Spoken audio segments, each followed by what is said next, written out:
Success academy पे स्वागत है। और जो लोग यूजीसी नेट वाले चैनल पे हम लोग को देख रहे होंगे उनका भी स्वागत है।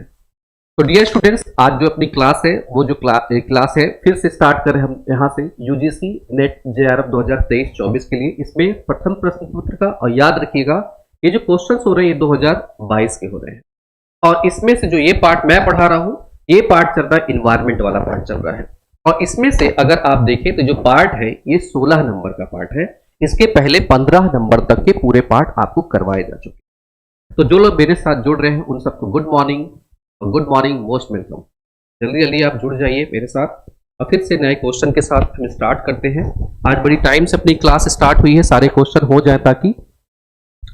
और डियर स्टूडेंट्स, अगर देखा जाए तो कल मैंने आपको जो क्वेश्चन करवाए हैं उसमें 10 तक करवाए होंगे। जो इस क्लास को पहली बार देख रहे होंगे तो ये जो क्लास है, इस क्लास में जो क्वेश्चन है डियर स्टूडेंट्स, ठीक है, इस क्लास के जो क्वेश्चन है, एक मिनट, ये क्वेश्चन है वो आज 11 नंबर से स्टार्ट होगा। कल ये पूरी स्लाइड पूरी नहीं हो पाई थी तो यहां तक मैंने आपको क्वेश्चन नंबर 10 तक करवाया है।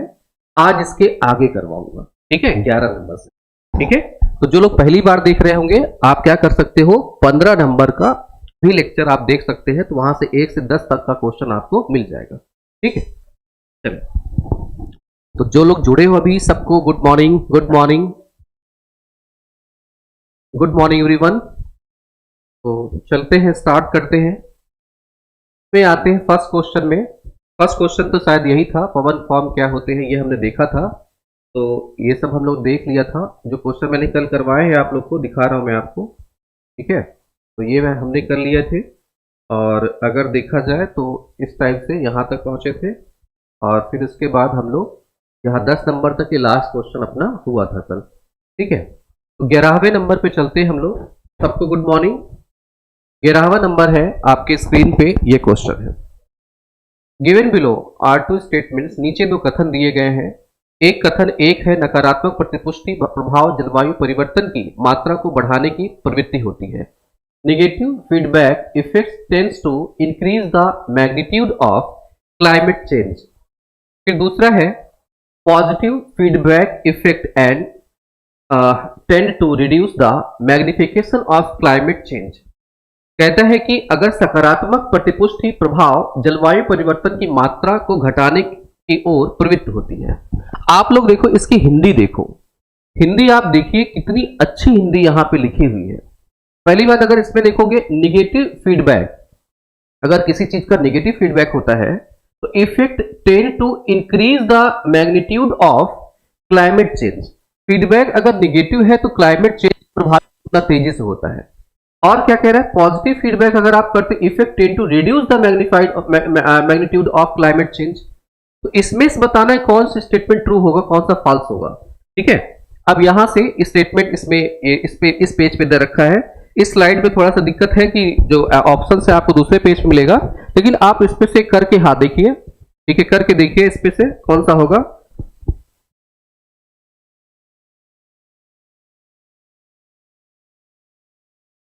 बताइएगा आप लोग इसमें से।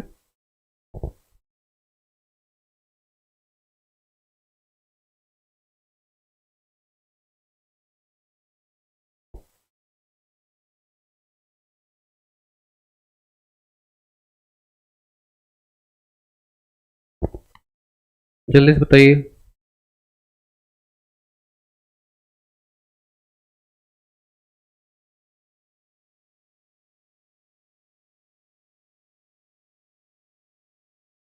चलिए देखिए, ध्यान दीजिएगा। जो लोग यहां से आंसर कर रहे हो, अभी answer both are right, both are correct, बहुत दोनों गलत है। देखें यहां से जिसका है मुकुल गुप्ता, मुकुल गुप्ता जी आपका आंसर सही है, ठीक है। देखिए यहां से ये दोनों स्टेटमेंट क्या है, रॉन्ग है। दोनों स्टेटमेंट क्या है, रॉन्ग है। तो सही क्या होगा, सही ये है जब आप कोई चीज का नेगेटिव फीडबैक अगर आप देते हो, ठीक है, negative feedback effect tends to the increase the magnitude of climate change. यहां से क्या होगा, ये वाला होगा, ठीक है। नेगेटिव फीडबैक अगर आप करते effect tend to increase the, अब इसमें देखिए इस वाले में यहां क्या है, पॉजिटिव फीडबैक अगर होती है, positive feedback effect to tend to reduce the magnitude of climate change. इन दोनों ये जो वर्ड है दोनों आपस में क्या होंगे, इंटरचेंज होंगे। ठीक है, यहां पे क्या होगा, अगर हम यहां चले जाएं, अब इसको ऐसे पढ़ते हैं, positive feedback effects tend to increase the magnitude of climate change. अब यहां से पॉजिटिव मतलब क्या, पॉजिटिव मतलब यहां से ध्यान देना है, जैसे अगर हम क्या करते हैं, अब क्लाइमेट को नहीं, अब यहां से देखिएगा, ये पेड़ पौधे हैं, ये पेड़ पौधे हैं, ये क्या है, मान लेते हैं ये जानवर है, ठीक। तो मानव ने क्या किया होगा, अब ध्यान समझना, मानव ने क्या किया होगा, मानव लालची है, तो लालची मनुष्य, उसने अपने आप क्या कहा, आर्थिक मानव, मानव ने अपने आप को क्या कहा है, इकोनॉमिक मैन कहा है, या क्या कहा है, आर्थिक मानव के नाम से जब बोला है। और आर्थिक मानव क्या करेगा, आर्थिक मानव संसाधनों का उपयोग करेगा। संसाधनों का उपयोग करने का मतलब क्या हुआ कि चाहे उसके पास जो अवेलेबल संसाधन है, तो जैसे शेर, चीते, बाकी इन सब की बात करें, और हिरण, और या शाकाहारी मांसाहारी पशु की बात किया जाए, तो वो उतना ही खाते हैं जितना उनको रिक्वायरमेंट होती है। लेकिन मानव क्या है, मानव लालची प्राणी और आर्थिक मानव है, तो वो क्या करेगा, इन संसाधनों का इस्तेमाल ज्यादा करेगा। अब उसके इस्तेमाल पे इसको पॉजिटिव फीडबैक क्या मिल रहा है, पॉजिटिव फीडबैक मिल रहा है उसको, उसकी जो लालच है उसकी प्राप्ति, ठीक है, धन की प्राप्ति। तो यहां पे अगर जितने भी इन्वायरमेंटल चीजें हैं, या अगर हम मान लें गाड़ी है, जैसे हमने बनाई गाड़ी, अगर हमने बनाई, वो अगर थोड़ी दूर चल पाती है, तो हमने क्या किया, उसमें पेट्रोलियम, जैसे मान लो साइकिल चला रहे हैं, हमने अब बाइक ला ली, बाइक में पेट्रोल डाला, उसका पॉजिटिव फीडबैक हम ज्यादा दूर तक जा सकते हैं। तो अगर इस तरह से हम संसाधनों का उपयोग करें ज्यादा और पॉजिटिव फीडबैक हमें मिलते रहे, तो क्या होगा, हमारी जो इन्वायरमेंट है उसको प्रभावित ज्यादा होगा। ठीक है, ये इस हिसाब से क्वेश्चन बनाया गया है। इसी तरह से आप अगर नेगेटिव फीडबैक पे आते हो, तो वो क्लाइमेट चेंज को उतना नहीं करेंगे। जैसे पता चल जाए कि आप ये पेड़ पौधे हैं जो ये, इनकी मार्केट में डिमांड ही नहीं है, तो आप इनको क्यों काटोगे। ठीक है, पर्टिकुलर अगर कोई जानवर पता चल जाए, जैसे शेर, चीते की खाल, अगर हम इसको देख लें, या अगर हम देखें एलिफेंट के जो दांत होते हैं, वो मार्केट में बहुत ज्यादा उसकी डिमांड, क्या करें, उसमें हाथियों को मार देते हैं। लेकिन ऐसा कोई जानवर जिनकी डिमांड ही ना हो, तो उसको लोग क्यों मारेंगे। जैसे गांव में खेलते हुए जो कुत्ते होते हैं, उनकी अगर बात किया जाए, उनकी डिमांड नहीं है। लेकिन अब देखो, अगर आप इधर चले जाइए, यहां से नागालैंड साइड चले जाइए, नागालैंड साइड इधर क्या होते हैं, डॉग को मार के खा जाते हैं। ठीक है, इधर गली में टहलते हुए आपको कुत्ते नहीं मिलेंगे। ठीक है, लेकिन अपने इधर क्या है, यहाँ पे अवेलेबल है। ठीक, तो यहाँ पे क्या करें, तो मार के खा जाते हैं लोग। तो इस पे क्या होगा, निगेटिव प्रभाव क्या करता है, क्लाइमेट चेंज को कम करता है। ठीक, तो स्टेटमेंट क्या होगा, दोनों रॉन्ग होगा। आगे बढ़ते हैं, नेक्स्ट क्वेश्चन है, नेक्स्ट क्वेश्चन पे आते हैं। यहां से जल में मल अथवा, ठीक है, जल में मल अथवा कागज की लुगदी जैसे कार्बनिक पदार्थों के डालने से अपघटकों द्वारा निम्न में से किस रसायन की खपत उद्दीपित होती है। कार्बन डाइऑक्साइड, ऑक्सीजन, लवण या खनिज। इसको बताना है आप लोग को जल्दी से। चंद्रिका जी आपने और मैसेज डिलीट कर दिए, जयश्री वर्मा आप भी डिलीट आप लोग क्यों करते हो, गलत हो जाता है, पढ़ा रहने दिया करिए, कोई पढ़ लेगा, क्या दिक्कत है। ठीक है, चलिए कोई बात नहीं। तो जो लोग मेरे साथ जुड़ रहे हैं डियर स्टूडेंट्स, आप सबका स्वागत है। बाकी और लोग जो जुड़ रहे हो, हर सैटरडे को यहां से हर शनिवार को 5 बजे से क्लास चलती है, मैराथन क्लास चलती है। ठीक है, मैराथन क्लास चलती है। इसी में से जो स्टूडेंट्स ने और स्टूडेंट्स ने एडमिशन ले रखे हैं, ठीक है, कल परसों भी कई कॉल थी, उसमें एडमिशन उन्होंने लिया है। तो जो लोग बाद में एडमिशन ले रहे होंगे डियर स्टूडेंट, उनके लिए इन्फॉर्मेशन यही है कि 999 रुपीज का यहाँ पे सब्सक्रिप्शन है, आप ले सकते हो। ठीक है, दिसंबर वाले एग्जाम के लिए। बाकी भी वो वीडियोज आप बाद में देख सकते हो। ठीक है, यहाँ पे आप इसको देख सकते हैं। और प्रत्येक दिन 9 बजे से क्लासेस होती हैं, जहां पे क्वेश्चन आपको सॉल्व करवाए जाते हैं 2014 से लेकर 2023 तक में। इसमें से 2022 वाला चल रहा है, इसके पहले का हो चुका है। अब अभी क्या है, 2022 का पूरा हो जाएगा, फिर 2023 करेंगे हम लोग। ठीक है, चलें। अरे हाथी के दांत से बहुत कुछ बनता है। हाथी के दांत से जैसे लोग के घर में, बड़े बड़े घर में जाइए ना, जो अमीरों के घर होते हैं, पहले हुआ करते थे, अब नहीं लगा सकते। तो दीवार पे पता चला, दीवार पे लकड़ी है, लकड़ी पे अच्छा खासा कुछ मान लो फ्लावर टाइप का बना हुआ है, और इस पे हाथी का दांत से जड़ा हुआ कोई डिजाइन बना हुआ है। ठीक, ये होता है। चूड़ियां जो औरतें पहनती हैं, ठीक है, चूड़ियां वो बनती हैं। इसी तरह से बाकी जैसे वो होते बाल बाल होते हैं, बाल में हेयर पिन लगाते हो ना आप लोग, तो उसके लिए भी हाथी दांत से भी हेयर पिन बनाई जाती है। ठीक है, वो भी काफी कॉस्टली बिकती है अलग अलग जगह, और भी यूजेस हैं। अब यहाँ देखिए, जब अगर हम बात करें, जब जल में मल अगर आप इसमें ज्यादा होगा, या ये कागज की लुगदी भी अगर देखें तो सड़ता है, तो कार्बनिक मटेरियल है। कार्बनिक मटेरियल को आप अगर पानी में डालोगे, ठीक है, तो अब इसमें क्या होगा, ये सड़े गलेगा। इसमें क्या चाहिए इसको, शैवाल सड़ाए गलाएगा। इसको क्या डिमांड चाहिए, ऑक्सीजन की डिमांड होगी। ऑक्सीजन इसमें क्या होगा, कम होगा, तो यहाँ से आंसर क्या होगा, बी वाला आंसर होगा अपना। ठीक है, सब पढ़ चुके हैं, कॉन्सेप्ट वही है। एक बार अगर कॉन्सेप्ट समझ लिए, क्वेश्चन कैसे भी टेस्ट करे आपका क्वेश्चन गलत नहीं होगा। यहाँ से क्या होगा, बी। आगे बढ़ते हैं, नेक्स्ट क्वेश्चन। यहाँ है, नीचे दो कथन दिया गया है। एक है flat plates collector are example of simple. यहाँ देखते हैं, जो फ्लैट प्लेट कलेक्टर होता है, सौर कलेक्टरों को सर्वाधिक सरल और सर्वाधिक मितव्ययी उदाहरण है। फिर दूसरा कथन है, कतिपय सौर संकेंद्रण कलेक्टर अनिवार्यतः फ्लैट प्लेट कलेक्टरों का प्रयोग करते हैं। अब यहां समझिएगा, flat plate collector are example of simplest and most economic solar collectors. Some of the solar concentrating collectors essentially use flat plate collector. अब यहां से ये आपको वर्ड हो सकता है समझ में ना आ रहा। अब यहां ध्यान से मेरे सुनिए क्या है, ध्यान से सुनिए। जो आप सोलर पैनल देखते होंगे, सोलर पैनल कुछ इस तरह से रहते हैं। ठीक है, इस तरह से है, और ये गड़े होते हैं। ठीक है, ये सोलर पैनल है। अब सूर्य का प्रकाश इसी पे आकर के पड़ता है। आप इसे देखिए, कैसा है, फ्लैट है। ठीक, फ्लैट प्लेट है। बहुत सारे सोलर पैनल को अगर हम उनकी जरूरत के हिसाब से क्या करते हैं, बना सकते हैं। जैसे कुछ सोलर पैनल इस टाइप के होते हैं, इस वाले पॉइंट पे पॉलिशिंग हो सकती है, और इधर क्या होगा, सूर्य होगा, और इधर से क्या होगा, इधर सनलाइट इनको मिलती है, सनलाइट इनको मिलती है, मान लेते सनलाइट इनको मिल रही होती है, और ये इससे प्रकाश परिवर्तित होकर के यहां पे इकट्ठा होता है।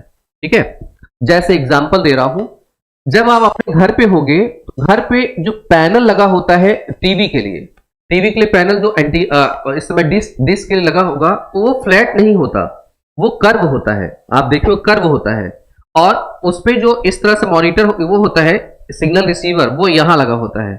तो होता क्या है, सिग्नल आके टकराते हैं, और जो प्लास्टिक वाला यहां लगा है, इसको पूरे सिग्नल क्या करते हैं, यहां पे रिसीव होते ज्यादा, इसलिए यहां पे लगाया जाता है। इसी तरह से सूर्य का प्रकाश क्या होता है, अगर ऐसे कर्व्ड है, तो सूर्य का प्रकाश आएगा तो यहां पे अधिक मात्रा में मिलेगा। ये जैसी जरूरत होती वैसा बनाते हैं साइंटिस्ट लोग। लेकिन यहाँ की अगर हम बात करें, जो नॉर्मली हम लोग यूज करते हैं सोलर पैनल, आपने देखा होगा, उनकी अगर बात करें, यहाँ पे क्या करें, flat plate collectors are example of simplest and most economic solar collector. आगे है, फिर कह रहा है कि यहाँ पे some of the solar concentrating collectors are essentially use flat plate collector. कतिपय सौर संकेंद्रण कलेक्टर अनिवार्य फ्लैट प्लेट कलेक्टरों का प्रयोग करते हैं। यहां से आंसर आप लोगों ने क्या दिया है, कुछ लोग के आंसर यहाँ पे 13 का बी आया हुआ है, और कुछ लोग का आंसर यहां से अगर देखें, कुछ लोग ने ए बी, चलिए यहां से देखिए, तो इस पे अगर हम आए तो हमारा आंसर क्या हो जाता है, इस वाले पार्ट में both statement A and two are क्या होते हैं, सत्य हो जाते हैं। ठीक है, हम क्या करते हैं, मैक्सिमम मात्रा में क्या यूज हो रहा था हमारे इसमें, यही। ये सब यूज कहाँ होते हैं, इन सब की अगर बात किया जाए तो ये यूज होता है सोलर कुकर में। ठीक है, जैसे सोलर कुकर, ठीक है, सोलर कुकर होता है, वहां पे इसको क्या करते हैं, इस्तेमाल करते हैं। सोलर कुकर में इस्तेमाल करने के लिए, जैसे जब आप देखते हो कि यहां से सोलर कुकर में इस तरह बॉक्स होता है, और यहां पे फ्लैटेड क्या है, इस तरह से ये सोलर पैनल लगाया गया, और सोलर पैनल से यहां से आप देखते हो कि ये क्या करता है, इसमें कर्व होकर के ये क्या करता है, पूरा सनलाइट इसमें भेज रहा होता है। लेकिन ये क्या है, ये यहां से हम बात करते हैं इसके मिरर की। तो ऐसा ही कुछ अगर हमें इकट्ठा करना हो, किसको, पैनल के हिसाब से लाइट को अगर बनानी हो, तो ये क्या करेगा, हमेशा लाइट प्रोड्यूस कर रहा होगा। ठीक है, चलो ये दोनों क्या हो जाएगा, सत्य हो जाएगा। आगे है नेक्स्ट क्वेश्चन है, निम्नलिखित में से कौन से प्रदूषक की रक्त की रुधिरवर्णिक HB के साथ प्रतिबंधता जो होती है, प्रति अत्यधिक बंधुता होती है, वो मैक्सिमम होगी। मतलब इनमें से ऐसा कौन सा केमिकल कंपाउंड है जो कि हमारे रक्त के साथ तेजी से क्या करेगा, क्रिया करेगा। ठीक है, तेजी से क्रिया करेगा। गुड मॉर्निंग एवरीवन, जो लोग अभी जुड़ रहे हैं सबको नमस्कार। फर्स्ट पेपर समझ में नहीं आता है, रोहित यादव।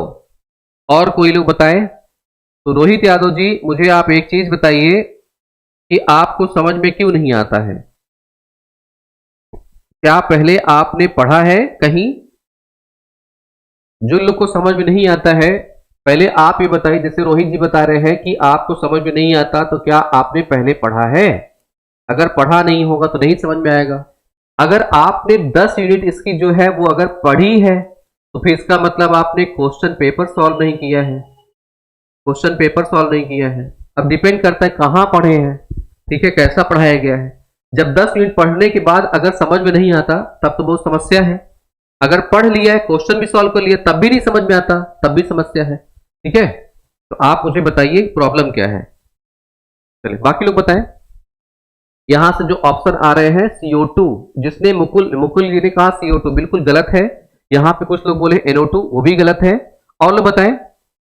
जब कोचिंग नहीं पढ़ी है तो फिर अपने आप पढ़े हो तो कम समझ में आएंगी ना। कार्बन मोनोऑक्साइड और केक ये होता है कार्बन मोनोऑक्साइड, ये याद रखिएगा। जब कभी भी याद रखिएगा, एक काम करते हैं, जैसे कार्बन मोनोऑक्साइड और ऑक्सीजन को दोनों की रेस कराई जाए कि दौड़ो, और किसके साथ, हीमोग्लोबिन के साथ रिएक्शन करना है तुम दोनों को। तो सबसे तेज जो करेगा रिएक्शन वो करेगा कार्बन मोनोऑक्साइड, ऑक्सीजन भी पीछे छूट जाता है। इससे ये 300 गुना ज्यादा रिएक्शन करता है हमारी हीमोग्लोबिन के साथ। तो इसमें जैसे गैस है, इस रूम में अगर कार्बन मोनोऑक्साइड भी हो, ऑक्सीजन हो, और मैं सांस लूंगा अगर, तो मेरी मृत्यु के चांसेस बढ़ जाएंगे। किसकी वजह से? यहाँ पे कार्बन मोनोऑक्साइड मेरे अंदर जाएगा और ऑक्सीजन को पीछे छोड़कर ये क्या करेगा, इससे ज्यादा रिएक्शन करेगा, और 300 गुना क्योंकि जल्दी करेगा। ठीक है, तो यहाँ पे मृत्यु होने की चांसेस क्या होती, मानव की ज्यादा हो सकती है। ठीक है, तो इसमें यहाँ पे कार्बन मोनोऑक्साइड है। ठीक, बाकी अगर देखा जाए तो आगे बढ़ते हैं। यहां से तक्षशिला का महत्वपूर्ण पुरातात्विक स्थल है और यूनेस्को ने इसे किस वर्ष में एक विश्व धरोहर स्थल घोषित किया था? अब यहां से देख लीजिए, क्वेश्चन इसका नहीं है, ठीक है, लेकिन ठीक है, दे लीजिए आंसर।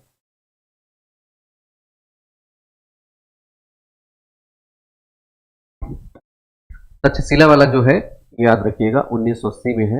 अब ये सब चीजें आप कहाँ पढ़ते होंगे, क्योंकि ये पढ़ेगा किसमें, एजुकेशन से रिलेटेड है, एजुकेशन का है, एजुकेशन का पार्ट होगा। तक्षशिला ये सब यूनिवर्सिटीज हुआ करती थी, याद होगा आप सबको। ठीक है, अब तक्षशिला की बात करें जाए तो यहाँ चले जाइए, इस साइड तक्षशिला। ठीक, तो यहाँ हुआ करती थी, महत्वपूर्ण स्थल हुआ करते थे। यूनेस्को ने इनको क्या किया, 1980 में किया था। आगे बढ़ते हैं। नेक्स्ट क्वेश्चन है अपने देश में पूरे समाज में ऊर्जा दक्षता को बढ़ावा देना ग्रीन हाउस गैस उत्सर्जन को नियंत्रित करने का एक तरीका है। अपने देश में पूरे समाज में ऊर्जा दक्षता अगर हम बढ़ाएंगे तो उस बढ़ावा देना ग्रीन हाउस गैस को नियंत्रित करने का एक तरीका है। दूसरा स्टेटमेंट है, ऊर्जा दक्षता में सुधार किए जाने के फलस्वरूप पर्यावरणीय दृष्टि से बहुत अधिक लाभ होता है। इसमें से बताना है कौन सा स्टेटमेंट फर्स्ट है, सही है, कौन सा गलत है। ठीक है, ममता राजपूत।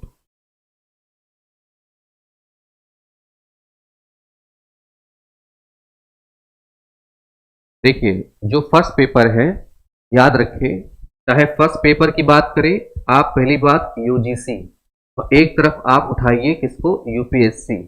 यूपीएससी का एग्जाम जो है इंडिया लेवल का सबसे बड़ा एग्जाम है। क्या सब इंडिया लेवल सबसे कठिन है? क्या बड़ा एग्जाम है, कठिन की बात नहीं कर रहे हैं। इसी के इक्विवेलेंट अगर आप आओगे तो इसका एग्जाम भी अपने आप में कम नहीं है, इसके भी क्वेश्चन अपने आप में काफी स्टैंडर्ड है। ठीक, बट यूपीएससी के साथ क्या है, ये क्वेश्चन को ज्यादा रिपीट नहीं करती। ठीक है, क्वेश्चन को ज्यादा रिपीट नहीं करती है। हर साल का इक्का दुक्का तिक्का क्वेश्चन मिल जाए वो अलग बात है, इसमें क्वेश्चन रिपीट होते हैं। इसमें भी कॉन्सेप्ट चाहिए, इसमें भी कॉन्सेप्ट चाहिए। इसमें जो कॉन्सेप्ट चाहिए, कुछ एरिया इसमें छोड़ने पड़ते हैं सब्जेक्ट का। इसमें जो नॉलेज चाहिए सब्जेक्ट का, जो आप सब्जेक्ट आपके पास है, इसमें डेप्थ चाहिए। ठीक है, डेप्थ चाहिए। डेप्थ का मतलब क्या हुआ, कॉन्सेप्ट भी चाहिए, यहां कॉन्सेप्ट भी चाहिए, और प्लस क्या चाहिए, यहां पे फैक्ट भी चाहिए जो आपको पता हो। तो यूजीसी का, अब यूजीसी की तैयारी इस वाले में सेकेंड पेपर में ये अगर रिक्वायरमेंट है और अपने आप कर रहे हैं तो ऑब्वियस कर सकते हैं, लेकिन एक टीचर करवाएगा तो आप जल्दी हो जाएगा, और किस डायरेक्शन में करना है वो टीचर को पता होती है। सेम चीज यहां पे अगर चले जाए, फर्स्ट पेपर के साथ भी है। फर्स्ट पेपर के साथ भी क्या है, वो क्वेश्चन को रिपीट काफी करवाते हैं और उन्होंने सिलेबस बता रखा है, उससे बियॉन्ड इधर उधर थोड़े क्वेश्चन इक्का दुक्का पूछे जाते हैं, उससे ज्यादा नहीं पूछे जाते। लेकिन जब तक डेप्थ में नहीं पढ़ेंगे ये क्लियर नहीं होगा। ठीक है, चले अब बताएं।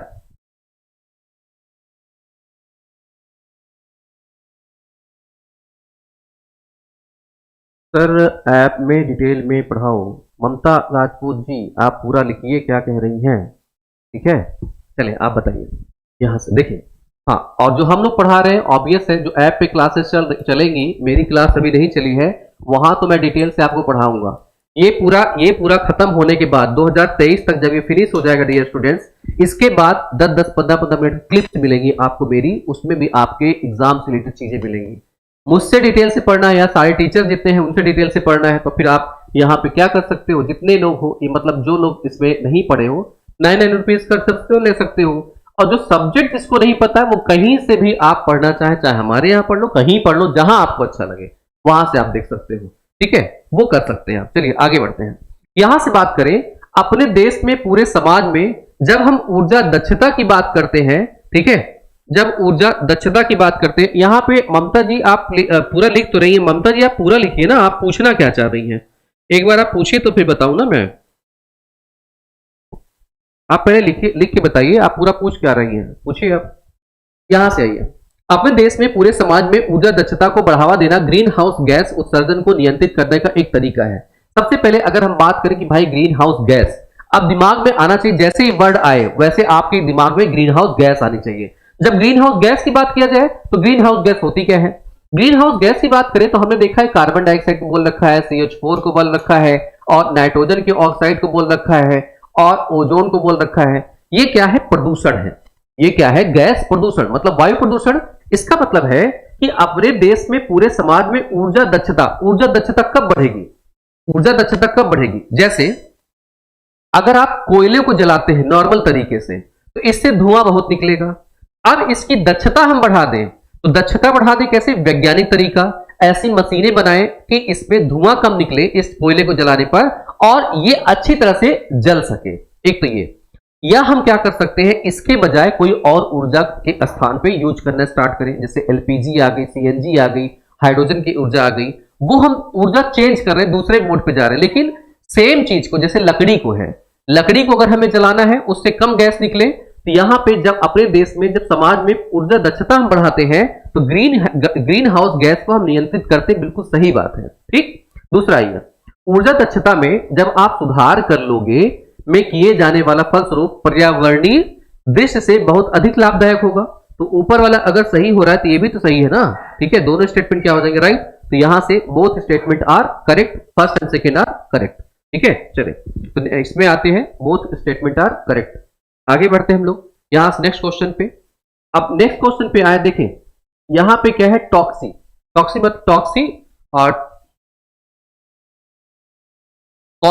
टॉक्सिकोडायनेमिक्स refers to the chemical in body। क्या है, हाँ, आविष्गतिकी विज्ञान। ठीक है, टॉक्सिकोडायनेमिक्स का तात्पर्य शरीर में रसायनों के वितरण से है। ये एक आपके लिए क्या होगा, ये एक आपके लिए फैक्ट होगा। ठीक है, ये एक फैक्ट होगा। यहाँ पे जो क्वेश्चन बनाए जाते हैं एनवायरमेंट के, कुछ कुछ जो क्वेश्चन है वो केमिस्ट्री से बनाए जाते हैं, और केमिस्ट्री भी कौन सा, यहाँ पे ऑर्गेनिक केमिस्ट्री से बनते हैं। ठीक है, इसलिए थोड़ा सा कुछ कुछ प्रश्न आपको बहुत कठिन लगेंगे, तो ऐसे क्वेश्चनों से सिलेक्शन नहीं रुकेगा, क्योंकि इक्का दुक्का ही होता है। तो ऐसे क्वेश्चंस की आप फैक्ट वाली कॉपी में नोट करते चलिए, उसको आप याद कर सकते हैं। ठीक है, तो यहाँ पे क्या है, ये कोडायनेमिक्स का तात्पर्य शरीर में रसायनों के वितरण से है। फिर दूसरा आते हैं, यहां पे स्टेटमेंट ये कहता है कि यहां पे गतिज विज्ञान टॉक्सिकोडायनेमिक्स जो होती है,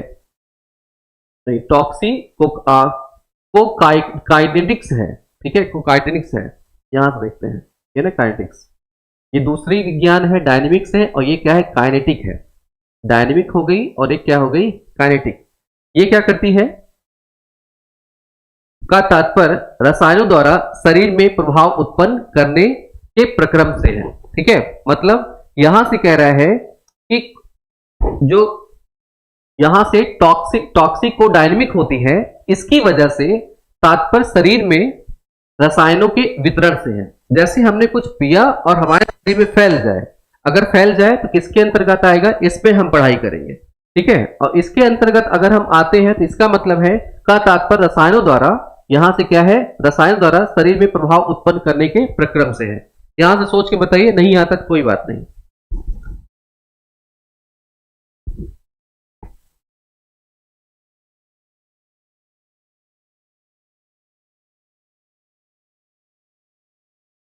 अरे ममता जी, तो कोर्स तो चल रहा है ना, क्या दिक्कत है, चल तो रहा है उनका कोर्स। अभी 3-4 दिन, कितने, एक हफ्ता भी नहीं हुआ आपको एडमिशन लिए। दोनों पेपर के लिए फीस यहाँ पे अभी एक पेपर, फर्स्ट पेपर चल रहा है, और दोनों पेपर के लिए जो पूछ रहे हैं, पहले अपना सब्जेक्ट तो आप बताइए कि आपका सब्जेक्ट क्या है, ठीक है। जो लोग पूछ रहे हैं ये सब्जेक्ट बताएं, और जो लोग ये कह रहे हैं कि उनका कोर्स कंप्लीट करवाइए, तो कोर्स अभी एक हफ्ता ही अगर आप एडमिशन ले तो कहाँ से पूरा हो जाएगा। और टीचर 2 घंटे में 2 लेक्चर चल रहा है 2 टीचर्स का, इसके बाद आपका डीआई चलेगा 3 लेक्चर, ठीक है। वो खत्म होंगे तब दूसरे सब्जेक्ट लगेंगे ना, उतना डेटा भी तो आपके पास होना चाहिए। ये क्वेश्चन अभी 17 चल रहा है, लेकिन अभी 7वां क्वेश्चन है ये। और लोग बताइए जल्दी से, यहाँ पे जिनको कुछ प्रॉब्लम है तो मैंने आपको नंबर दे रखा है, आप उस पर बात कर लीजिए, ठीक है। एडमिशन से रिलेटेड कुछ भी दिक्कत हो या टॉपिक से रिलेटेड कोई दिक्कत हो तो आप उससे बात कर सकते हो। अभी मैं नंबर दे दूंगा, आप उस पर बात कर लीजिएगा, ठीक है। कुछ दिक्कत हो तो बात कर लीजिएगा। अब विजुअल आर्ट है तो विजुअल आर्ट यहाँ चलती तो है, आप उसमें बात करके देख लो कितना फीस है। जो नीचे दिया गया नंबर आपके पास चल रहा है, उस पर आप फोन करके बात कर लीजिए, वो आपको डिटेल से बता देंगे एडमिशन के बारे में, ठीक है।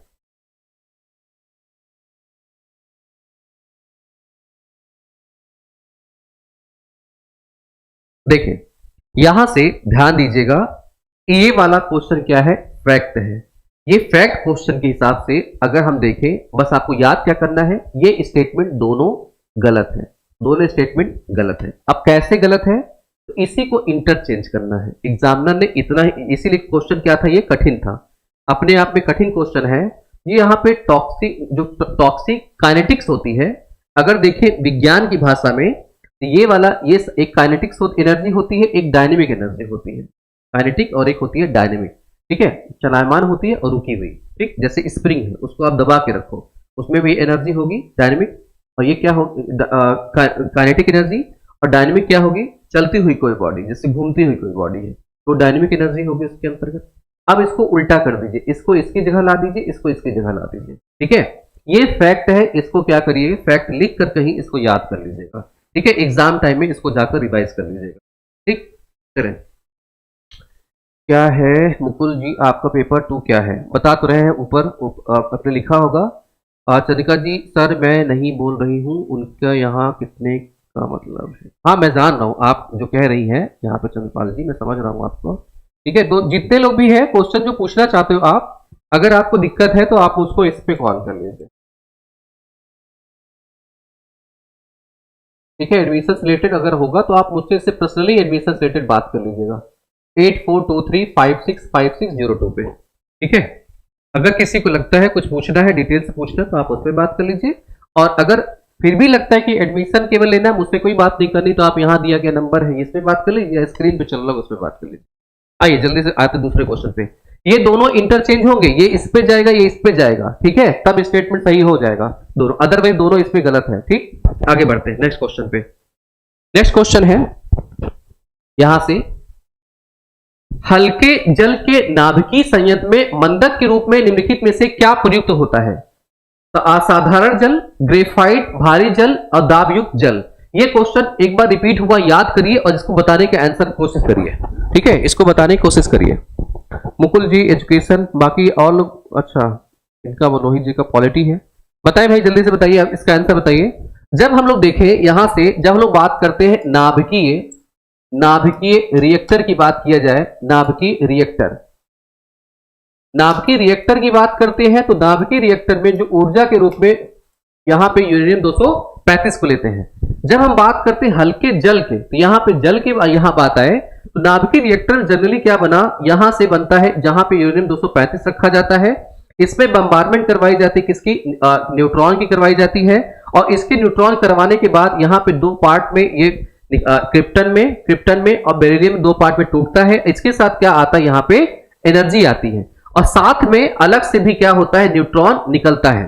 साथ में 3 न्यूट्रॉन अलग से बनता है। ये मैंने आप लोग को सबको समझा रखा है। ठीक है, यहां से मैंने आप सबको समझा रखा है कि यूरेनियम 235 जब हम लेते हैं, यहां पे न्यूट्रॉन की बम्बारमेंट करवाते हैं रिएक्शन के रूप में। यहां पे बेरिलियम बनता है और क्रिप्टन बनता है। ये आपको याद करने की जरूरत नहीं कि क्या बनता है, बस यहां पे याद रखना है कि 3 न्यूट्रॉन निकलते हैं। 3 न्यूट्रॉन अलग से निकलते हैं। यहां एक होगा, बार बार लिख जा रहा है, एक ये हुआ। और इसके बाद यहां पे एनर्जी यूज होती है, ये एनर्जी निकलती है। इसी ऊर्जा का हम क्या करते हैं, इस्तेमाल करते हैं। इस ऊर्जा का इस्तेमाल कहां करते हैं, यहां देखिए, इस ऊर्जा का इस्तेमाल हम क्या करते हैं, तो ये हम रखते हैं, ये हुआ वाटर, यहां पे होता है जल, और जल को हम क्या करते हैं गर्म करने के बाद ये बनता है भाप में।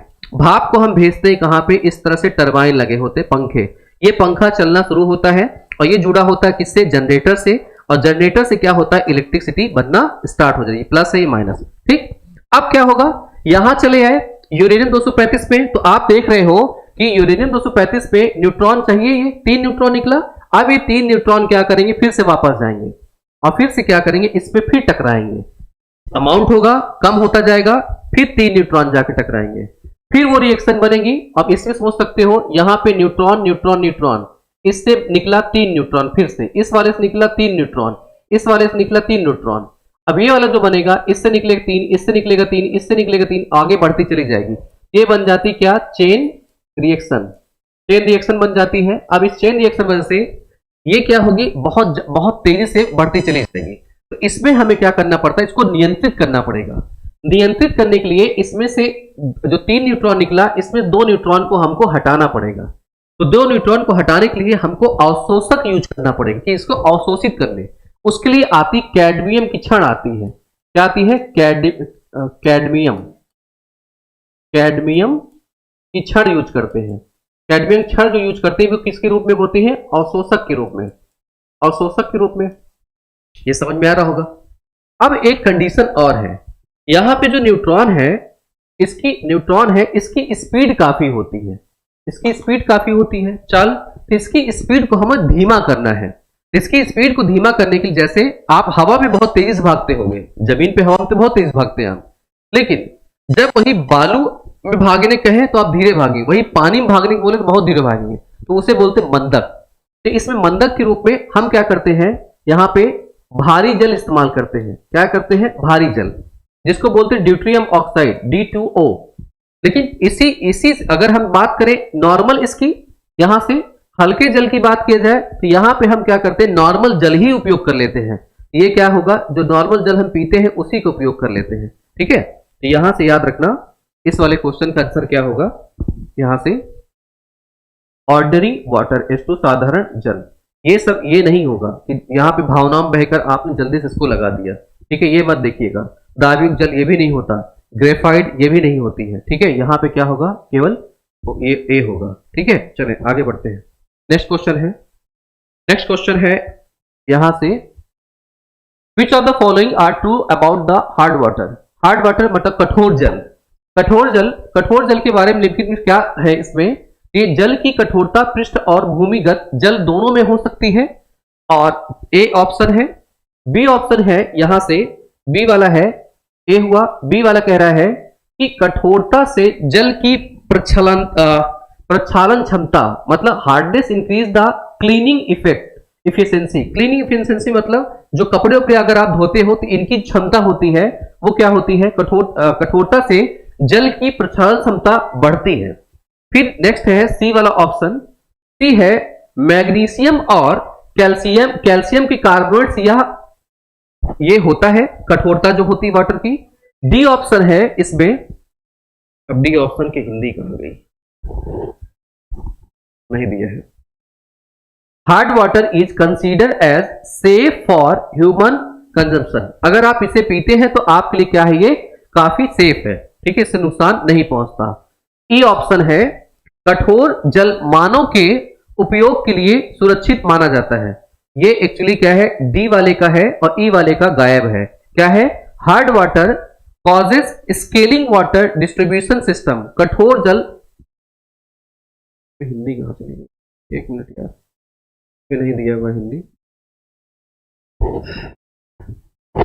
चलिए इसको बताएं, इसकी हिंदी में पढ़ देता हूँ, इसमें से होगा शायद क्वेश्चन मेरे पास।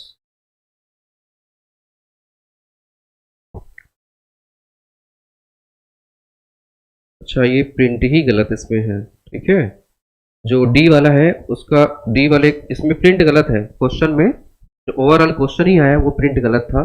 हार्ड वाटर कंसीडर एज, ये वाला इसकी इंग्लिश कहाँ पे है, ये है, यहाँ पे क्या है, hard water causes scaling water distribution system, मतलब हार्ड वाटर से जो पृथ्वी पर पानी कहाँ कहाँ है उसको हम क्या करते हैं, माप सकते हैं, ठीक है, ये कह रहा है, उसको जान सकते हैं, स्केल कर सकते हैं, यहाँ से बताना है क्या होगा।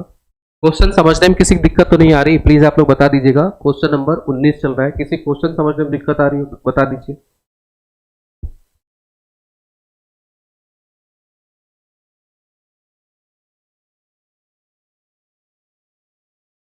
किसी क्वेश्चन समझने में दिक्कत, जो इस लेक्चर को बाद में देख रहे होंगे, अगर आपकी कोई प्रॉब्लम आती है तो आप कमेंट बॉक्स में कमेंट कर सकते हैं, वो मैं पढ़ता हूँ और उसमें भी जवाब दूंगा आपको मैं, ठीक है। चलिए, नंबर भी दिया है, अगर आपको लगता है कि पर्सनली कोई बात करनी आप कर सकते हो यहाँ से, रिलेटेड अपने सब्जेक्ट रिलेटेड, क्वेश्चन रिलेटेड। देखिए, पहली बात हार्ड वाटर की बात करते हैं, कठोर वाटर की बात किया जाए।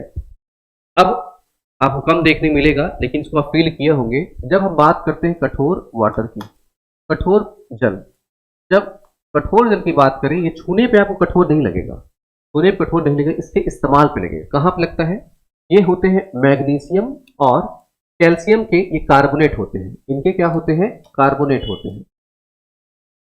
पहली बात तो ये मैग्नीशियम और इसके क्या होते हैं, कार्बोनेट।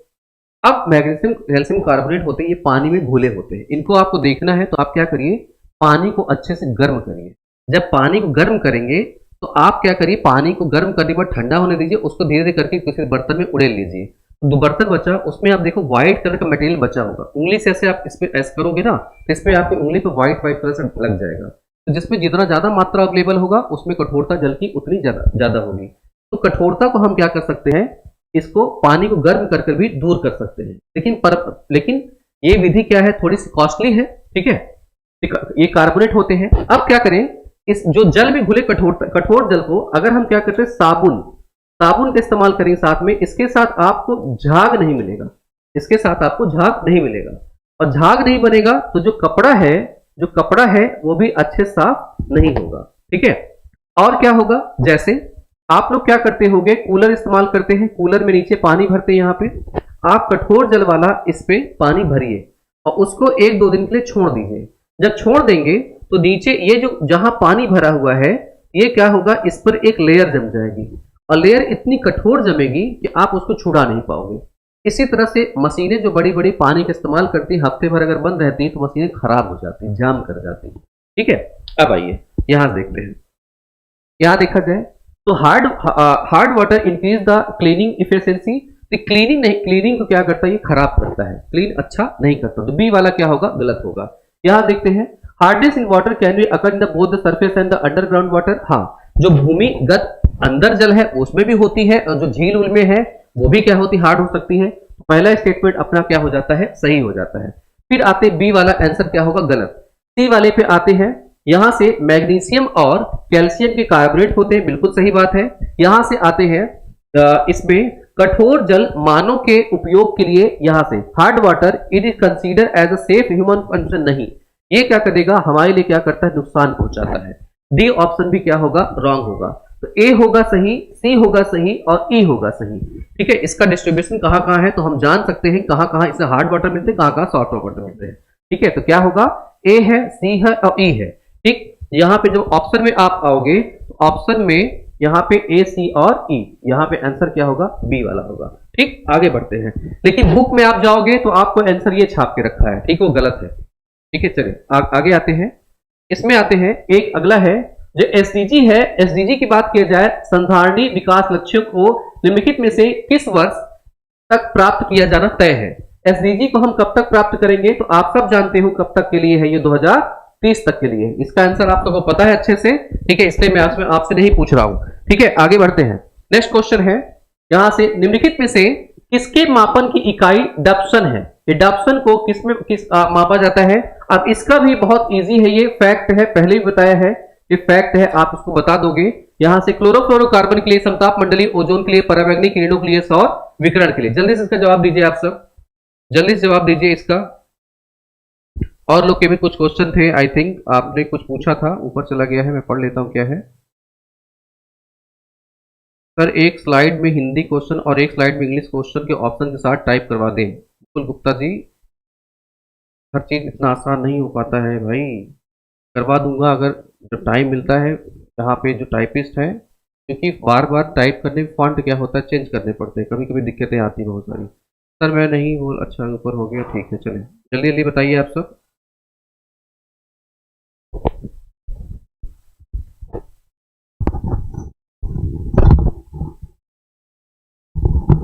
तीन टाइपिस्ट हैं, उनको कुछ चीज़ें बताइए, कुछ लोग कर पाते हैं, कुछ लोग नहीं कर पाते हैं। तो मेरा मैटर किसके पास जाता है, डिपेंड करता है कौन कर पाएगा। ठीक है, चले आइए, देखिए ध्यान दीजिएगा। जब हम बात करें यहाँ से डाप्सन की बात करते हैं, डाप्सन में आप सबने जो जवाब दिया है सबका बी आंसर है। यहाँ से देखें तो बिल्कुल सही है। जो समताप मंडल में जो ओजोन अवेलेबल है, ये पृथ्वी है, पृथ्वी के ऊपर वायुमंडल है। इस वायुमंडल जो पहली लेयर है इसको क्षोभ मंडल कहते हैं। इस क्षोभ मंडल में जितनी भी गैसें हैं वो अवेलेबल हैं। इन्हीं गैसों में अगर बात किया जाए तो जितने भी मौसम संबंधी परिघटनाएं होती हैं, जाड़ा, गर्मी, बरसात, सब इसी में पड़ेगा। इसके ऊपर चले जाए तो क्या होगा, समताप मंडल। इसी समताप मंडल में एक लेयर है जिसको बोलते हैं ओजोन लेयर। इस ओजोन लेयर की बात किया जाए, इसको गुड ओजोन के नाम से जाना जाता है, अच्छी ओजोन के नाम से जाना जाता है। इस ओजोन की जो मोटाई है वो 1 सेंटीमीटर से भी कम है, और इसको हम किस में मापते हैं, डाप्सन में मापते हैं। तो स्ट्रेटोस्फीयर का है ये ओजोन। यहीं पे क्लोरोफ्लोरोकार्बन की बात करते हैं तो ये क्या करता है, इसी ओजोन लेयर को क्षरण करता है। क्यों, क्योंकि इसमें उपस्थित क्लोरीन इसको नुकसान पहुंचाता है। अल्ट्रावायलेट रेज की बात करते हैं तो अल्ट्रावायलेट रेज को ही क्या करता है, ये रोकता है। ठीक है, ओजोन लेयर जो यूवी रेज होती है उनको आने से रोकता है। सोलर रेडिएशन तो ये क्या है, सूर्य से आने वाला, जो सन है उससे आने वाला जो तरंग है उसकी बात करता है। ये तरंग दो प्रकार की होती है, एक होती है शॉर्ट वेव रेडिएशन होती है, एक होती शॉर्ट वेव रेडिएशन, एक होती लॉन्ग वेव रेडिएशन। ठीक है, दो तरह की विकिरण होती है, सोलर रेडिएशन। ठीक है, तो ये वाला क्या होगा, ऑप्शन बी। अगला है क्वेश्चन, इसमें आपको मैच करवाना है। अब यहां से जो मैचिंग है, मैचिंग का आंसर नहीं दिया है फिलहाल, मैच करवा लीजिए। ठीक है, मैच करवा लीजिए।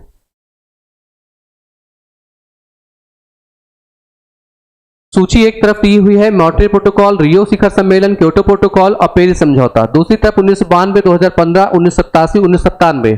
ठीक है,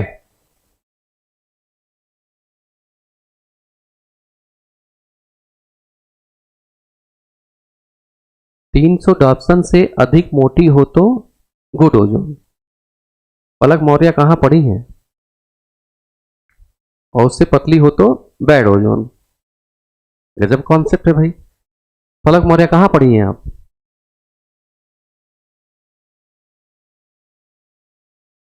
जब पृथ्वी की सतह पे ओजोन उपस्थित है तो वो होगी बैड ओजोन, फिर वो चाहे जितनी मोटी हो। और अगर वो समताप मंडल में उपस्थित है ये होगी गुड ओजोन। ये कॉन्सेप्ट है।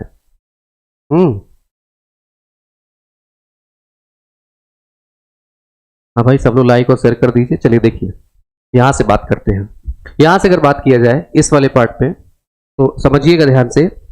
मॉन्ट्रियल प्रोटोकॉल आप सब जानते हो कब आई थी, 1987। लागू कब हुआ था, 1989। इसीलिए 16 सितंबर को लागू हुआ था। 16 सितंबर को ओजोन दिवस मनाया जाता है। रियो शिखर सम्मेलन कब आया था, 1992 में। तीन इसमें प्रोग्राम चले थे। एक आया था UNFCCC आया था, एक आया था UNCCD आया था, एक आया था CBD आया था। फिर यहाँ से क्योटो प्रोटोकॉल की बात किया जाए, ये आया था 1997 में आया था। लागू कब हुआ था, 2005 पे। लेकिन ओवरऑल इसको ये प्रभावी कब हुआ, 2005। लेकिन लागू पूर्णतः कब हुआ था, 2008 में। 2008 में भी लागू हुआ 2 फेज में, एक 2008 से लेकर के 2012 तक, और एक हुआ 2013 से लेकर के 2020 तक। 2020 में लागू होता है, इसलिए इसकी समीक्षा करी गई 2015 में। 2015 में समीक्षा कहाँ करी गई, पेरिस सम्मेलन। ठीक है, पेरिस सम्मेलन में यहाँ पे, ठीक है। क्योटो प्रोटोकॉल, पेरिस सम्मेलन, अब ये तो बता ही दिया 2015, तो मैच तो हो ही जाएगा। 1992, 2015, 1987, 1997। ठीक है, ठीक है। ऑप्शंस, आप ऑप्शंस पे मत जाइएगा क्योंकि ऑप्शन यहाँ दिया हुआ है। अब आप लोग देख लीजिएगा कौन क्या है। ठीक है, मॉन्ट्रियल प्रोटोकॉल बता ही दिया, तो इसमें देख लीजिएगा डेट कौन सी है। आगे आइए, नेक्स्ट क्वेश्चन पे आते हैं। समुद्र के तापीय प्रसार से हो सकता है वैश्विक तापन, मतलब थर्मल एक्सपेंशन ऑफ ओशियन में बी लीड टू। अगर समुद्र का ताप बढ़ा दे और उसका प्रसार होगा तो क्या होगा, वैश्विक तापन, ओजोन अवक्षरण, हिम नदियां, ग्लेशियर्स का पिघल जाएंगी, समुद्र स्तर में वृद्धि होगी। जल्दी से देख के बताइए।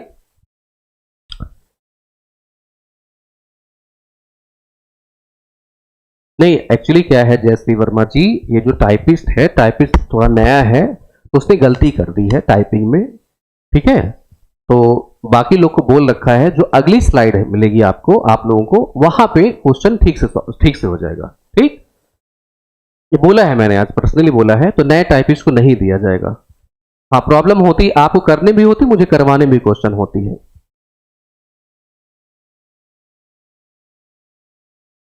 बिल्कुल सही बात। अगर हम देखें कि अगर समुद्र जल का लेवल अगर बढ़ेगा, वो ताप अगर बढ़ाएंगे, ताप बढ़ाएंगे, प्रसार होगा तो लेवल थोड़ा ऊपर आएगा, पानी फैलेगा तो बाढ़ आनी है। यहाँ पे क्या होगा, इन सब में ये क्वेश्चन आ चुका है। इस type question house gas effect अगर होती है, GHG, तो ये वैश्विक तापन बढ़ाएगा। ओजोन अवक्षरण हमने देखा है कि CFCs टाइप के जो मटेरियल हो वो। मेल्टिंग ऑफ ग्लेशियर्स, इसमें कई कारण हैं, अलग अलग कई कारण हैं। इसमें से एक कारण क्या होती है, ग्लोबल वार्मिंग होती है।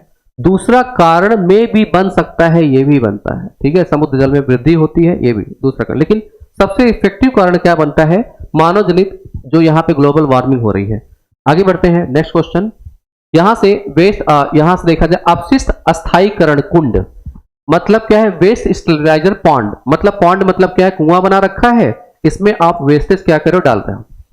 ये क्या है, मेनली मुख्यतः ऑक्सीकरण कुंड होते हैं ये। फिर दूसरा है इसमें से जिनको रोगजनक एवं जैव अंशों को हटाने में प्रयोग किया जाता है। मतलब ये होते क्या हैं, उसके पूछ रहा है ये ऑक्सीकरण कुंड होते हैं। दूसरा है कि इसको यहां से जो रोगजनक कारक होते हैं उनको हटाने काम आता है, या इसके प्राकृतिक शोधन के तंत्र काम आते हैं, या एक्सट्रीमली क्विकली, अत्यधिक द्रुत, मतलब बहुत तेजी से काम करते हैं। फिर क्या है, most efficient in extremely cold weather, ये अत्यधिक शीत मौसम में सर्वाधिक दक्ष होते हैं। इनमें से बताना है कि वे वेस्ट स्टेबलाइजर होते क्या है। ठीक है, ध्यान से देख के इसे बताइए। मैं भी शायद ना पता हो तो कोई बात नहीं, मैं इसको सॉल्व करवाऊंगा आपको।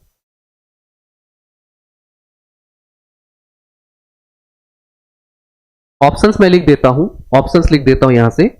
ऑप्शंस इस पे है ABC, तो पहला वाला है यहां से, पहला वाला ABC, दूसरा वाला है BCD, दूसरा वाला है BCD, तीसरा वाला अगर हम आ जाए, तीसरे वाले की बात किया जाए, तीसरा वाला है ABE, A है, B है, E है। चौथे वाले की बात किया जाए यहां से CDE, ये क्या है, C है, D है, E है। ठीक है, ये है ऑप्शंस आपके, यहां पे आंसर करने की कोशिश करिए। ये भी एक फैक्ट की तरह ले सकते हो आप, क्योंकि इसके बारे में शायद आप नहीं जानते हैं, तो ये भी एक फैक्ट की तरह है।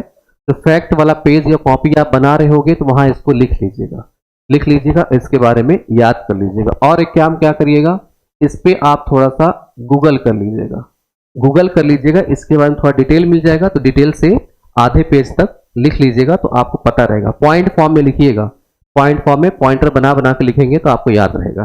ठीक है, तो सारी चीज तो यहां लिखवाई नहीं जा सकती है।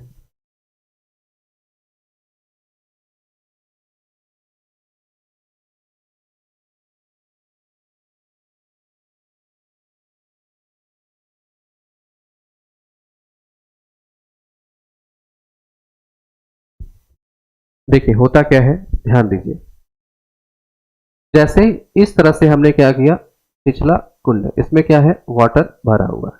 ठीक, यहां देखिएगा, ये क्या है, यहाँ पे जल उपस्थित है, ये जल उपस्थित है यहाँ से, और इसमें क्या है, यहाँ पे शैवाल भी होंगे, इसमें शैवाल। अब क्या है, अब इसमें अगर वेस्ट मटेरियल जब आप डालते हो, इसमें वेस्ट मटेरियल डालते हैं, वेस्ट मटेरियल भी कौन सा, कार्बनिक, कार्बनिक पदार्थ अगर जाएंगे और कार्बनिक पदार्थ होगा, और यहाँ पे सूर्य का प्रकाश भी इसे अवेलेबल होना चाहिए, सूर्य का प्रकाश भी अवेलेबल होगा, तभी तो क्या करेगा, सड़े गलेगा ये, इसको इतना ताप मिलेगा। ये क्या होते हैं, मेनली ऑक्सीडाइजिंग पॉइंट्स होते हैं। ऑक्सीडाइजिंग पॉइंट को मैंने क्या कहा था, यहाँ पे एक वर्ड आया है जिसको मैंने कहा ऑक्सीडेशन। ऑक्सीडेशन वर्ड की अगर बात करें, ये होता है ऑक्सीकरण। ये अगर शब्द आपको याद हो, मैंने बताया होगा, तो इसमें जितने लोग भी अभी हो मेरे साथ जुड़े हुए, आप एक बात बताइए कि ऑक्सीकरण में ऑक्सीजन का क्या होता है, ऑक्सीजन बढ़ता है कि घटता है, ये लिख के बताइए। आप लोग लिख के बताइए कि ऑक्सीकरण में क्या होता है, ऑक्सीजन बढ़ता है कि घटता है। मैंने पहले पढ़ाया हुआ है, लिख के बताइए आप सब, जो लोग मेरे साथ पहले जुड़े हुए हैं बताइए।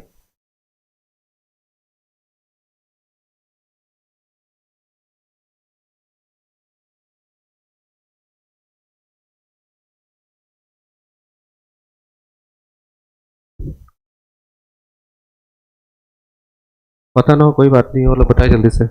बढ़ता है, बढ़ता है, बढ़ता है, और लोग बताइए। ऑप्शन नहीं पूछा मैंने, आप बताएं बढ़ता है घटता है। देखिए याद रखिएगा, जब कभी भी ऑक्सीकरण होगा तो ऑक्सीकरण में ऑक्सीजन की मात्रा कम होती है, ऑक्सीजन उसमें उपयोग हो जाता है, याद रखिएगा। ठीक है, ऑक्सीजन क्या होगा, उसमें उपयोग हो जाएगा, ऑक्सीजन की मात्रा कम हो जाएगी। तो ऑक्सीकरण में ऑक्सीजन की मात्रा क्या हो जाएगी, कम होगी। याद करिए, जो ऐसे ऐसी झीलें होती हैं जिसमें कार्बन मटेरियल ज्यादा होता है, जिसमें डिजॉल्व ऑक्सीजन होता है, तो इसमें बीओडी की मांग और इसमें सीओडी की मांग बढ़ती कि नहीं बढ़ती। सीओडी मतलब ऑक्सीजन की मांग बढ़ जाती है, तो ऑक्सीजन पानी में जो घुला है वो घट जाएगा, तो ऑक्सीकरण होता है। तो यहाँ पे ऑक्सीकरण प्रक्रिया हो रही है। तो ये अगर देखा है तो वेस्ट मटेरियल हमने उसमें डाला हुआ है, सड़ने गलने के लिए डाल रखा है कि सड़े गले, ये क्या होगा, ये क्या होगा, मुक्ता ऑक्सीकरण कुंड होता है। तो स्टेटमेंट ए क्या होगा, बिल्कुल सही होगा। दूसरा है, जिनको रोगजनक एवं जैव अंशों को हटाने में प्रयोग किया जाता है। ठीक है, रोगजनक और जैव जो इसमें मटेरियल्स हैं, क्या उनको हटाने के लिए किया जाता है। ठीक है, दूसरा आइए, इसमें से ये जो शैवाल होते हैं ये क्या करते हैं, इसमें से रोगजनक, इसमें देखिए, जिनको रोगजनक एवं जैव अंशों को, जैव अंश यही शैवाल क्या करता है, पचा जाता है, पचा करके क्या करेगा, कार्बन डाइऑक्साइड में कार्बन डाइऑक्साइड बना देता है। ठीक है, ये भी स्टेटमेंट अपना क्या होगा, बी वाला भी क्या होगा, सही हो जाता है।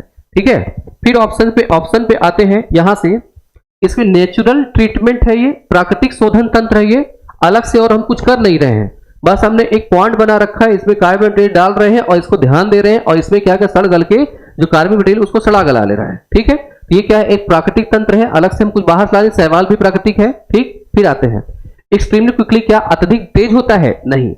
जब कोई चीज सड़ती गलती है, ये एक स्लो प्रोसेस है, धीरे धीरे होती है। ठीक, फिर आते हैं most efficient in extremely cold water, जब ठंडा कर दोगे, ठंडा जल जब होगा तो उसमें जो शैवाल है वो उतना एक्टिव नहीं होगा, जो बैक्टीरिया है उतना एक्टिव नहीं होगा। एग्जाम्पल, आप घर पे जो खाना है वो गर्मी में जल्दी खराब होता है कंपेयर टू इसमें ठंडियों में, ये भी क्या होगा, स्टेटमेंट गलत हो जाएगा, ये भी स्टेटमेंट गलत हो जाएगा। तो कौन सा, ए, बी और सी, तो पहला स्टेटमेंट क्या होगा, सही हो जाएगा।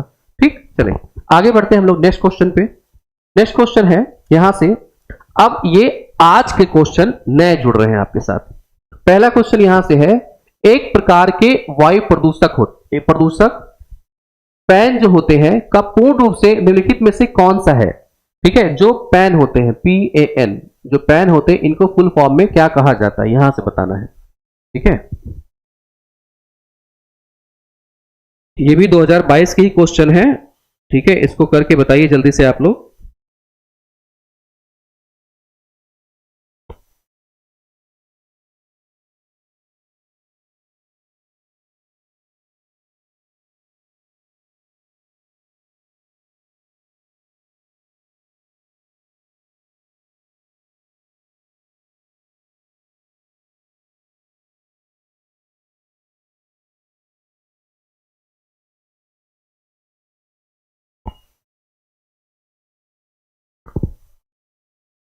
कार्बनिक पदार्थ ज्यादा होगा तो जल में शैवाल की संख्या बढ़ेगी और O2 घटेगा, बिल्कुल सही बात है। और अगर शैवाल बढ़ेगा तो उसको बोलते हैं शैवाल प्रस्फुटन बोलते हैं। इस पूरी प्रक्रिया को बोलते हैं यूट्रिफिकेशन बोलते हैं। ठीक है, चले इसमें ऑप्शन ए है। ये क्या है, अगर हम पैन की बात करते हैं तो यहां पे होता है पर ऑक्सी एसिटिल नाइट्रेट होता है।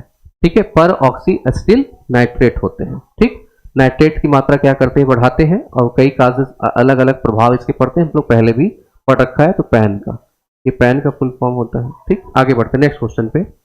नेक्स्ट क्वेश्चन है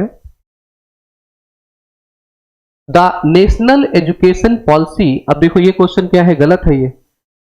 राष्ट्रीय शिक्षा नीति 2020 निम्नलिखित में से किस पर भी ध्यान केंद्रित करती है? तटवर्ती क्षेत्र की शिक्षा, पहाड़ी क्षेत्र, भारतीय भाषाओं के माध्यम से विदेशी शिक्षा। अभी क्या है राष्ट्रीय शिक्षा नीति, चलो इसका आंसर दे लो आप लोग। न्यू एजुकेशन पॉलिसी है NEP 2020, आल्सो फोकस ऑन तटवर्ती क्षेत्र की शिक्षा, पहाड़ी क्षेत्र की शिक्षा, भारतीय भाषाओं के लिए माध्यम से विदेशी शिक्षा, भारतीय भाषाओं में उच्च गुणवत्तापूर्ण शिक्षा। अब इसका आंसर मुझे नहीं पता, आप लोग देख के बता लो। क्वेश्चन नंबर डाल के आंसर कर सकते हो आप।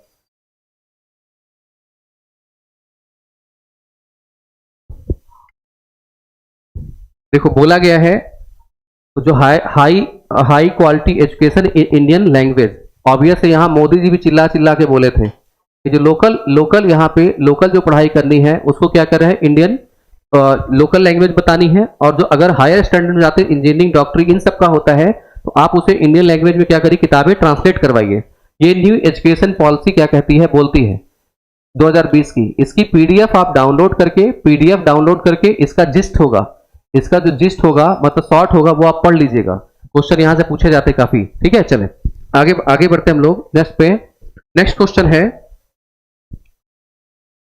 निम्नलिखित में से कौन सा विशेषताएं जो कि आपके, अरे यार ये मैं टाइपिस्ट को, ये कंप्यूटर क्वेश्चन है। दूसरे क्वेश्चन पे आते हैं।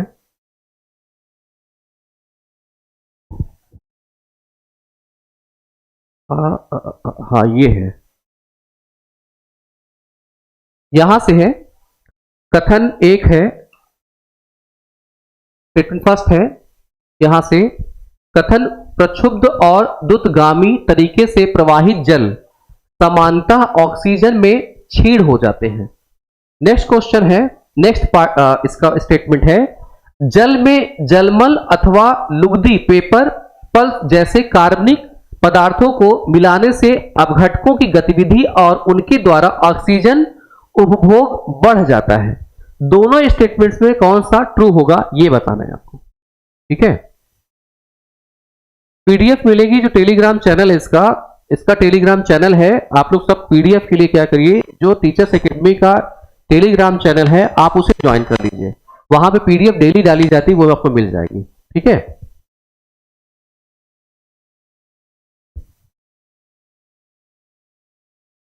चलिए भाई बताएं आप लोग जल्दी से।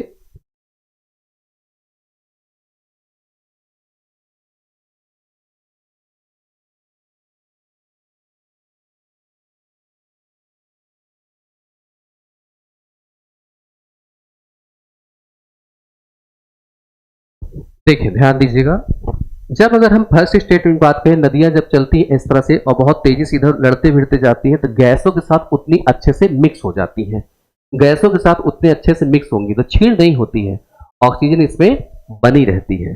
पहला स्टेटमेंट है, तो स्टेटमेंट पहला क्या हो जाएगा, गलत हो जाएगा। दूसरा स्टेटमेंट क्या है, बताया ही पहले से कि अगर इसमें चाहे जलमल की बात करें चाहे लुगदी की बात करें, ये अगर सड़ते गलते हैं, शैवाल इनको सड़ाए गलाएंगे, ऑक्सीजन लेंगे, ऑक्सीकरण रिएक्शन होगी तो ये क्या इसमें होगा, ऑक्सीजन की मात्रा घटेगी, मतलब ऑक्सीजन का उपभोग बढ़ रहा है। ये क्या होगा, पहला स्टेट, ये दूसरा वाला सही होगा। तो पहला स्टेटमेंट गलत है, दूसरा स्टेटमेंट सही है। ठीक है, तो यहां से आएंगे, पहला स्टेटमेंट क्या होगा, first statement incorrect and second statement is right. तो यहां से आंसर क्या हो जाएगा, ये डी हो जाएगा। आगे बढ़ते हैं नेक्स्ट क्वेश्चन पे। सुनामी से आशय है, सुनामी क्या होती है, महासागरीय तरंग होती है, पोतश्रय तरंग होती है, तटीय तरंग होती है, महासागरीय भूकंप होता है। ये बताइए, oceanic wave, harbours wave, coastal waves and oceanic earthquake, ये बतानी है। ये आप सब जानते ही हैं। अगर हम बात करें इस तरह से, महासागर है, महासागर, ये अगर महासागर है तो इनके नीचे अगर यहाँ पे भूकंप आता है, यहाँ पे अगर भूकंप आता है तो ये क्या करेगा, एनर्जी की वजह से ये लहरें बहुत तेजी से ऊपर बढ़ जाएंगी और इधर तट की तरफ चलेंगी, तो ये क्या कहलाएगा, सुनामी। तो महासागरीय क्या होगा, भूकंप होगा। तो आंसर क्या होगा, डी होगा। ठीक है, आगे बढ़ते हैं नेक्स्ट क्वेश्चन पे। नेक्स्ट क्वेश्चन है, यहां से नीचे कथन दिया गया है, स्टेटमेंट फर्स्ट है, स्टेटमेंट सेकेंड है। ये क्या कह रहा है सीओपी, जो कॉप का सम्मेलन 24 हुआ था के इतर एक बैठक में अंतरराष्ट्रीय सौर गठबंधन आईएस का शुभारंभ किया गया था। दूसरा स्टेटमेंट कह रहा है, भारतीय प्रधानमंत्री नरेंद्र मोदी और फ्रांसीसी राष्ट्रपति इमानुअल मैक्रोन ने आईएसए का शुभारंभ किया था।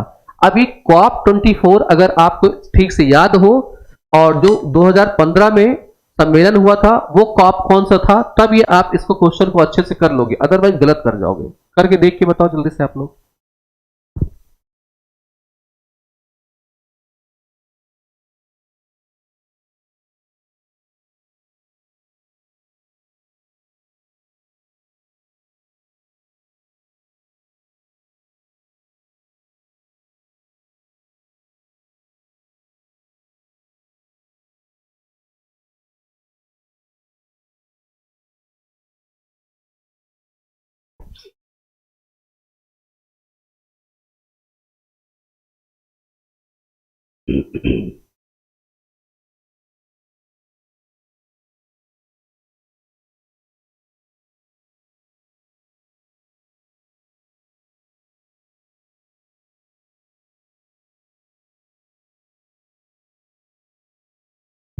बताइए भाई जल्दी से। देखिए, जब अगर हम बात करें दोनों स्टेटमेंट की, ये कॉप 24 नहीं था, ये है कॉप 21। ये कॉप 21 था, याद रखिए, पेरिस सम्मेलन।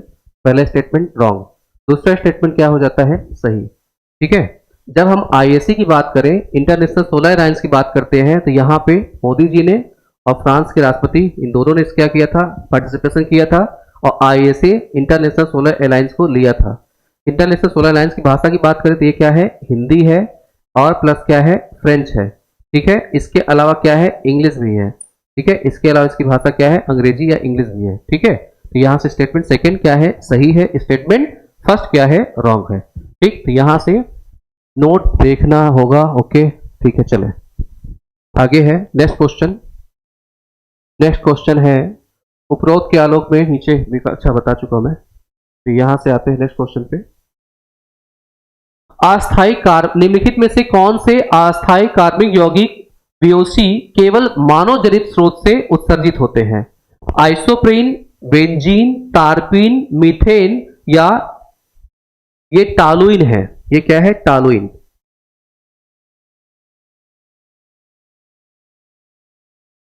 इसमें से बताना है कौन सा होगा, मानव जनित, कौन से मानव जनित होते हैं।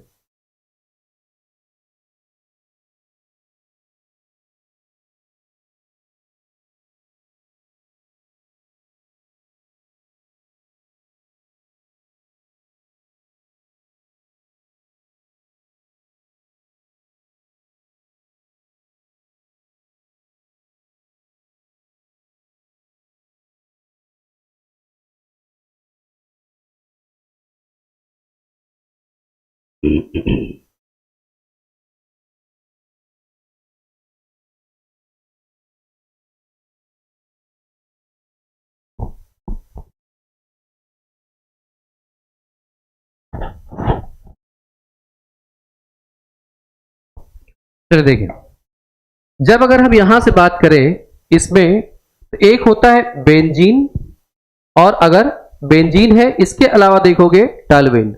दो अगर बात करें ए और यहां से बी का, सॉरी बी और ई, क्या है बी और ई, यही यहां पे सही है, ठीक, क्योंकि ये क्या है अस्थायी कार्बनिक की बात किया है, ये सही स्टेटमेंट होगा। जब इसके आंसर की बात करें आयोग की, तो आंसर वहां पे गलत था, ठीक है, आंसर यहां पे बी और ई होगा। ठीक है, आगे बढ़ते हैं नेक्स्ट क्वेश्चन पे। और नेक्स्ट क्वेश्चन है, अच्छा ये फिनिश हो गया, ठीक है, चलो क्वेश्चन यहां से फिनिश है, लास्ट क्वेश्चन था ये, ठीक है। तो चलिए, तो जो लोग मेरे साथ जुड़ रहे हो डियर स्टूडेंट्स, ये लास्ट क्वेश्चन था, और कल फिर आपको 9 AM पे मैं मिलूंगा न्यू क्वेश्चन के साथ ही, न्यू क्वेश्चंस होंगे यहां से।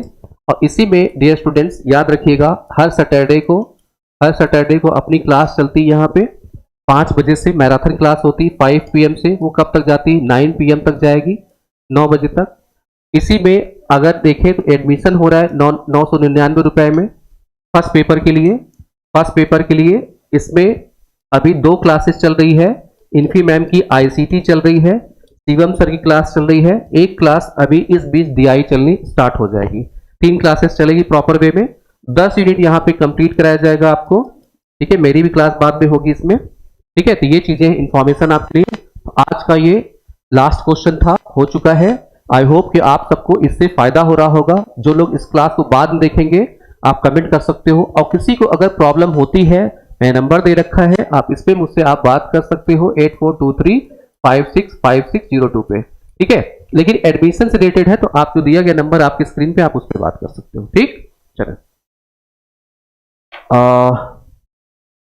आपने आज बहुत तुक्का लगाया, okay good, okay thank you everyone. तो थैंक यू एवरीवन, आप सबका दिन शुभ हो, मिलता हूं फिर कल आप सबको, नमस्कार।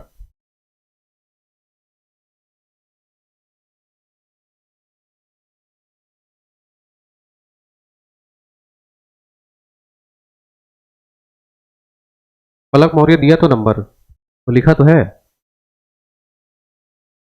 पलक मौर्य नंबर दिया तो।